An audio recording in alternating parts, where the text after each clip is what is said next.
So I was a student here at Panther Creek 10 years ago. I was the first graduating class. After I graduated, I went to ECU, where I got a business marketing degree. And then after that, I carried numerous jobs, but finally came back to Cary, or Apex now, and I'm a software account manager. I work from home at Apex. And I also coach on the side here at Panther Creek. Full circle. My role as a coach is to coach the entire athlete. That is literally my slogan. And when I say coach the entire athlete, I mean sports is just a vacuum or an example of what real life is going to be like. So my intentions when coaching is to prepare the young lady for what it's going to be like on how you want to respond outside, off the field, or off the court, because life is 10% what happens to you and 90% how you respond to it. So the 10% that happens on the field, I want you to be able to respond in the right way once you graduate. So that's what I mean by coaching the entire athlete. I don't personally have favorites. There's always going to be athletes that your personality just kind of matches with a little bit better if you have like similar sense of humor or similar work ethic. But I don't believe in favorites and having them. First step is seek to understand. So you have to find out why the athlete is having challenges, whether it's not enough resources, or is it because they're not trying? Because there's one of two paths. It's either they don't have enough resources and they need help and support and they actually want to succeed, or they don't care. So you, first things first, seek to understand. Depending on which path we're going down, if it's find the right resources, get them help, get them a tutor, find out what you need. If it's the other path, you need to have a conversation on priorities and then talk about consequences of playtime. When it comes to field maintenance, I pick up on your hint.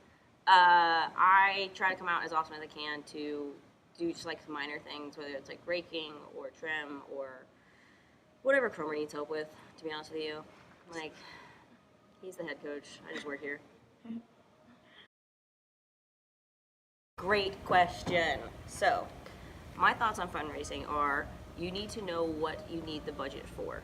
So, allocate funds of, okay, we need a scoreboard, then reverse it and raise the money for that. I don't believe in just raising money just to have money sitting around. I'm a firm advocate for having a budget, allocating resources correctly, and then setting up the right fundraisers to fulfill those needs, not just having kids raise money to raise money. So I set every season to impact 2 women off the field somehow in a positive way. That's my goal. Whether it's academically, whether it's emotionally helping them grow, whether it's through Empower Hour, my entire intention is to, I want you to win and do well on the field, but my goal is more off the field.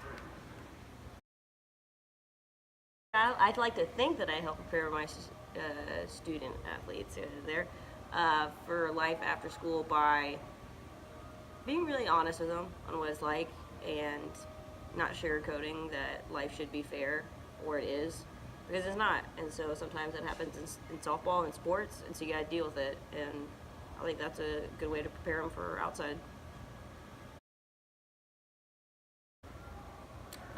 So when I played here 10 years ago, my coach, Brian Johnson, was a huge impact on me. I got hurt my junior year. I had six concussions, and then I couldn't play anymore. So Coach Johnson let me actually start coaching then. So I coached as the assistant coach as a senior, and with him, and he helped me, just like mentored me. He was, and he still is to this day. Like I was at a wedding with him the other day for my old pitcher. So like the mentorship he had on me gratefully changed the route of my life. So I wanted to do the same thing for somebody else someday. What practice look like? We kind of map out where our areas of opportunity are, and then we kind of specialize around that. And it depends on really where JD is going to be too. So it could be hitting, it could be fielding, it could be conditioning. It just depends on how well we've done earlier in the week. My philosophy on starters for a game is whoever earned that position that week. Period. Whoever grinds with purpose all week gets that position. question. Before, get your mindset right. During, execute. After is reflect and adjust. Keep it real simple. That question. Because for me, let's say it all depends on the mindset of the athlete. That's what it comes down to. So if I have an athlete who is let's say, a 6 on skill level, but she's very hostile, she has a negative opinion, she's a cancer to the team, and I have a 4 who will grind and work hard and is positive, I'm going to go with 4 every time. Because I can coach skill set and level, and I can teach you how to be a better athlete. I cannot teach you how to be a better person of character. My most important job as a coach, I think, is to unconditionally support my players, both on and off the field, because I think it's important for them to have a female adult in their life who says, I love you, accept you, and support you at whatever stage you're at. And both on and off the field, I'm here to help you grow to be a strong woman. It's a hot mess. Quiet, gentlemen. It's okay. I appreciate that apology. I was just messing. I was playing. Sorry. That's not even my eye on that one, so just excuse it. Why was this so early? I'm so sleepy. I'd like to tell the class I'm usually peppy. I'm usually like, hey! And I also didn't wear makeup. I didn't know this was being filmed. So let me put that out there. If you see me in the hallways now as one of his students, say hello, Coach K. I'll be like, oh, hello, student. Okay? Be nice. Say hello. That's what I'm saying.